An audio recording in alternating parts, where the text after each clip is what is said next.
What do mythical horses, World War II, and one of the biggest existential questions out there, does time repeat itself, have in common? The Lunar New Year starts now. For people around the globe, that means mooncakes, fireworks, red envelopes, and family reunions. But besides myths and legends about a great race and 12 zodiac animals, this year there is another item on the list. An ancient prophecy warning of a 60-year cycle that, if true, could mean a major crisis is headed our way. What's the true meaning of China's zodiac? Why is this year, the year of the fire horse, so special? And will these mythical horses just gallop through history, or bring with them an ancient repeating cycle? Join me as we unravel all this and much more and enter the Codex Legendarium. I'm Shelby Melanson.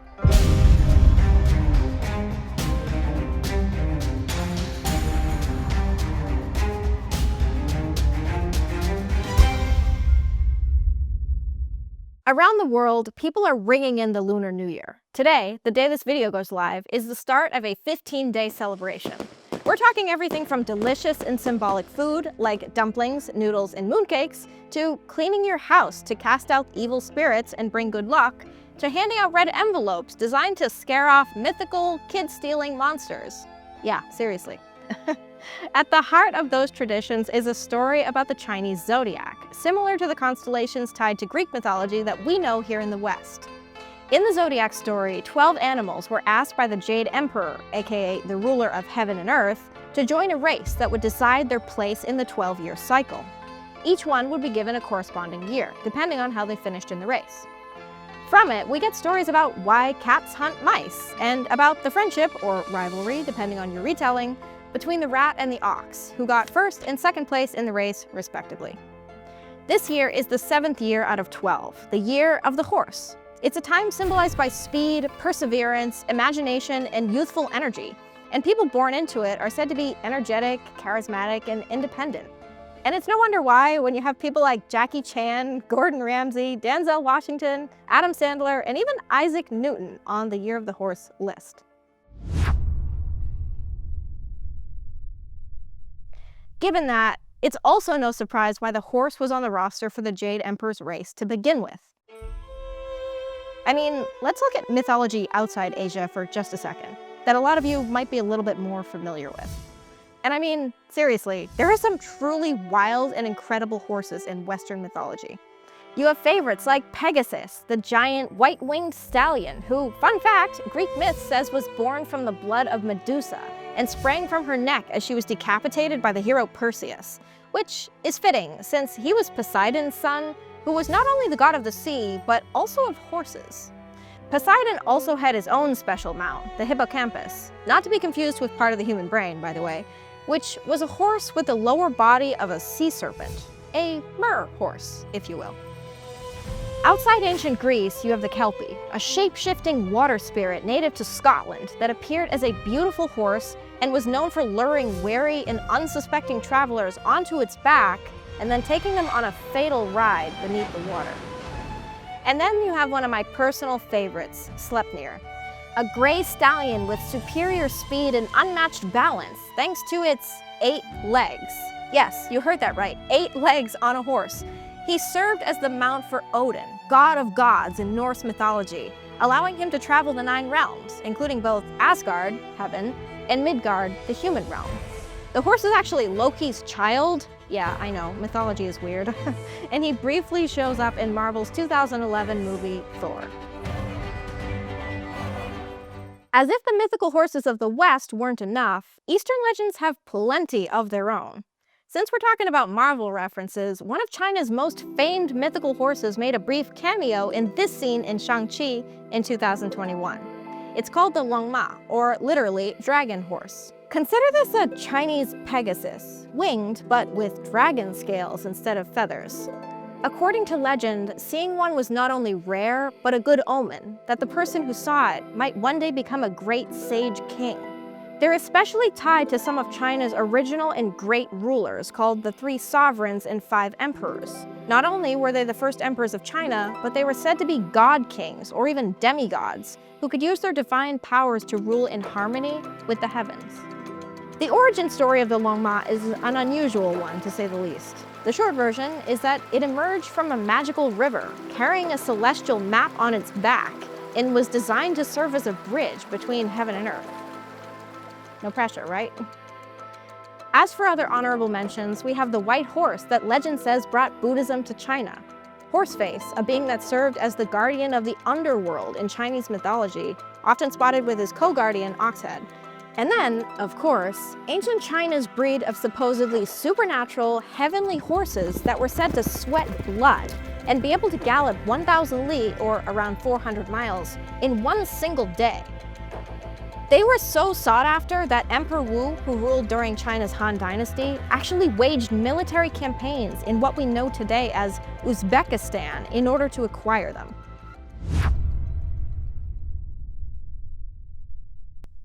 Okay, that's a lot about horses. How does any of this relate to the questions about time that we mentioned at the beginning of this video? The horse is the 7th animal on the Chinese zodiac, like we mentioned before, which is based on the lunar calendar. And when you zoom in on the Chinese lunar calendar, it has plenty of the same elements as its Western counterparts. It follows the movements of the sun and the moon, outlines the dates for major events like holidays and festivals, and even designates the official start of the new year based on the Lunar New Year holiday. That one falls between January 21st and February 20th every year. But here's the thing, when you zoom in on the zodiac that mirrors it, it goes much deeper, and it has a lot to do with what may come in the future. On top of the 12 animals that make up the cycle, the zodiac also includes a traditional theory from ancient Chinese philosophy and Taoism, called the theory of the 5 elements, more literally translated as the 5 phases or 5 movements. Put simply, the elements are wood, fire, earth, metal, and water. Each one has its own distinct energy source with unique characteristics, and all of them interact with each other differently. So the full zodiac not only assigns an animal to each year in a 12-year cycle, but also assigns an element to that animal, which repeat in its own cycle. Meaning, you get the year of the rat every 12 years, but you only get the year of the wood rat, for example, every 60 years. Okay, I hear you. Again, what does any of that have to do with horses or the major question that we asked at the start? Does history repeat? Let me explain. This year is not only the year of the horse, it's the year of the fire horse, which appears only once every 60 years. But there's something special about the year of the fire horse, especially as it transitions into the fire goat, which it will in 2027. Remember a second ago we talked about how in the theory of the 5 elements, each element interacts differently with the others? Well, the belief also says they shift and transform into each other as one year transforms into the next. So what's so special about the fire horse next to the fire sheep? Well, it turns out there's an ancient prophecy about exactly that. Because there's always an ancient prophecy, right? And this one, as you might expect, spells doom. Okay, kind of spells doom. It's called the Crimson Horse and the Red Goat Calamity, and according to ancient predictions, it's a time of great turmoil, essentially represented by, or blamed on, an excessive amount of fire energy in the world. In more modern terms, that fire symbolism might reflect in terms of greater social anger or discontent, or taken more literally, the fire of war. In ancient China, the occasion was marked by the capture of the city of Bianjing, now known as Kaifang. At the same time, it was once one of China's 8 ancient capital cities, and its capture led to the collapse of the entire northern Song dynasty, which basically ruled most of China at the time. These days, it's referred to as the Jingkang Incident. Okay, so something terrible happened that overlapped with a specific year. Why did it spark such an ominous-sounding prophecy? That got me thinking. Were there other events that lined up with the coming of the fire horse and goat? Turns out, there are. In 1906, the deadliest earthquake on record for the United States hit San Francisco. The magnitude 7.9 quake destroyed roughly 80% of the city, sparked fires that burned for days afterwards, and killed over 3,000 people. 6 decades later, in 1966, the Cultural Revolution was inflicted on China. Communist rule pitted friends, family, and even neighbors against each other. The CCP's Red Guard inflicted widespread violence. Public humiliation sessions were used as social punishment. Property was taken and destroyed, and many were imprisoned and tortured. It was a time characterized by massacres, and estimates placed the death toll in the millions. 1 year later, mass riots broke out in Hong Kong. In the West, the Vietnam War saw major escalation in the same time frame. Likewise, the space race between the US and Soviet Union and the Cold War were in full swing. The Soviets landed an uncrewed Lunar 9 spacecraft on the moon that year, while the US finalized its own Gemini project just 3 years ahead of its own moon landing. And ultimately, rocket technology is a flex of wartime power, given that the first rockets were just adapted ICBMs or intercontinental ballistic missiles.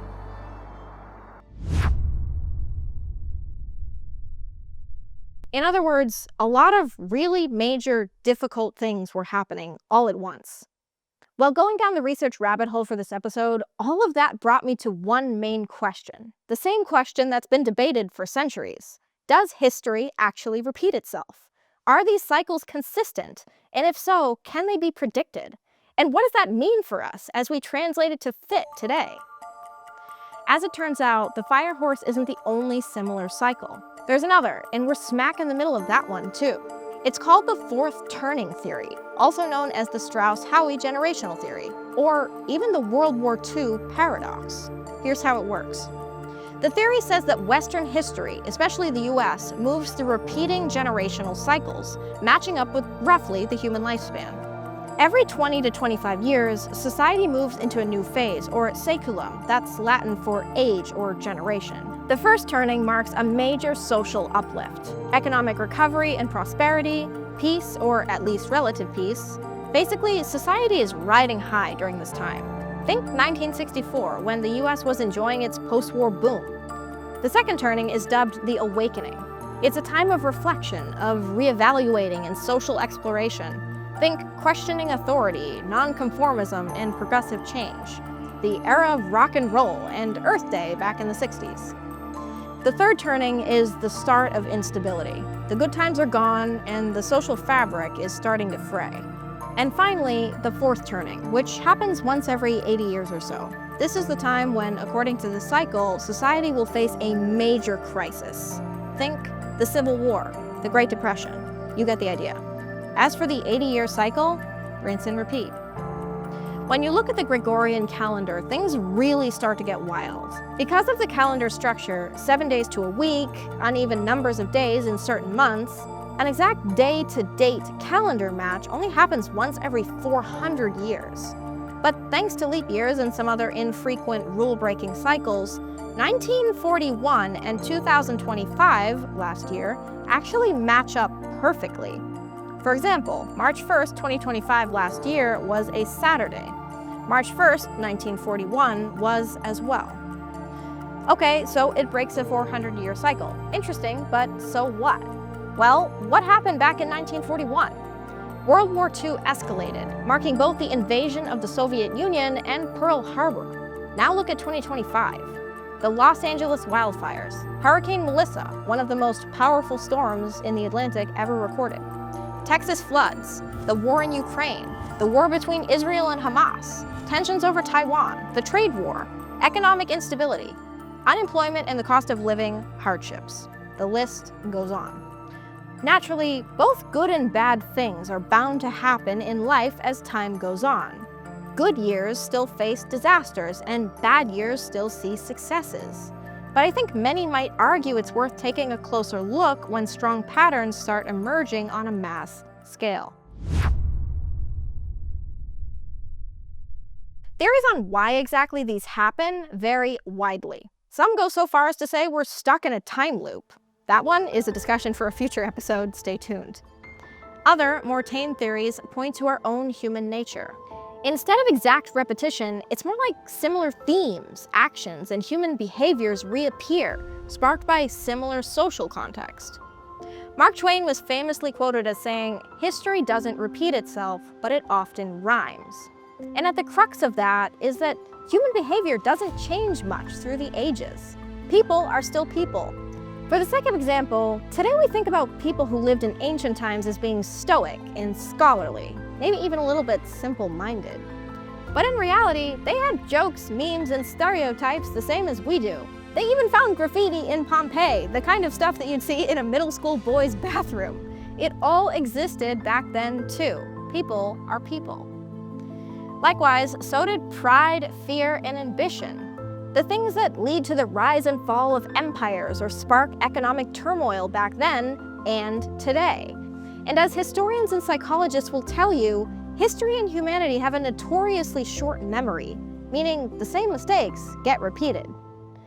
I think of it like this quote from the novel Those Who Remain. Quote, "Hard times create strong men create good times create weak men, and weak men create hard times." Instead of a time loop, you end up with a sense of déjà vu.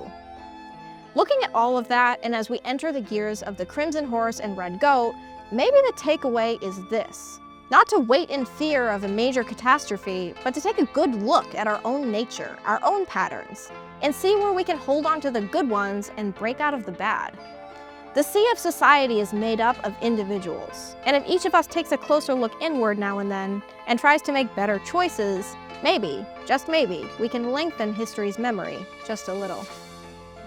What do you think? Does history truly repeat itself, or are we simply hearing the rhymes and echoes of human nature? What do you think about the Chinese Zodiac? And do you celebrate Lunar New Year? I would love to hear your thoughts about this in the comments. And if you have an idea for something you'd like to see a future episode on, let me know. And of course, if you enjoyed this deep dive into mysteries, myths, culture, and science, please take a second to like and share this video. And if you want to see more, subscribe. It really, really helps get the word out there. Until next time, stay curious. Thank you.